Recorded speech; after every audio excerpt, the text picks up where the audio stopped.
अस्सलाम वालेकुम, good morning. Sunday की मॉर्निंग है, फरवरी की 22। लगता है भाई ये सर्दी और बर्फ़ जो है ना, ये जाने का नाम नहीं ले रही है। आज भी सर्दी तकरीबन -7 के आसपास है, फील्स लाइक। और ये लाइट स्नो हुई है।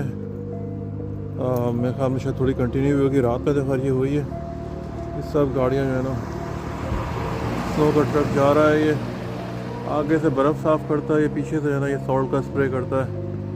ये सब रोड की क्लीनिंग के लिए जो है ना ये निकले हुए हैं। सुबह अर्ली मॉर्निंग निकलते हैं ये लोग, या पता नहीं जिस टाइम पे स्टॉर्म आता है उस वक्त निकलते हैं। काफ़ी जो हार्ड जॉब होती है इनकी।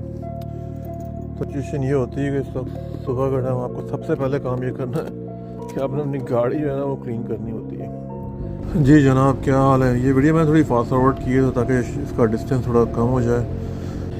तो ये सारा सिलसिला है ड्राइविंग कंडीशन का। चूँकि आज संडे है तो संडे को ट्रैफिक नहीं होता है, और हल्की हल्की सी बारिश भी हो रही है, और रोड की कंडीशन जो है ना वो रेडी भी बता रहे हैं कि बहुत ज़्यादा स्लिपरी है, और ड्राइव जो है ना वो देखभाल के करें। बिल्कुल सामने की तरफ देखना, बिल्कुल भी फ़ोन को, और ये आजकल लोग जो मैसेजेस और कॉल और व्हाट्सएप इसमें लगे होते हैं उसको देखने की ज़रूरत नहीं है। देखना तो गाड़ी एकदम जो है ना आउट ऑफ कंट्रोल हो जाएगी, आउट ऑफ बैलेंस हो जाएगी, आप उसको रोक नहीं सकते। फिर बेहतर ये कि आप अपनी कंडीशन इस तरह की रखें कि आपकी गाड़ी जो है ना आपकी कंट्रोल में रहे, आप भी सेफ़ रहें, दूसरे भी सेफ़ रहें, और किसी को कोई प्रॉब्लम नहीं हो।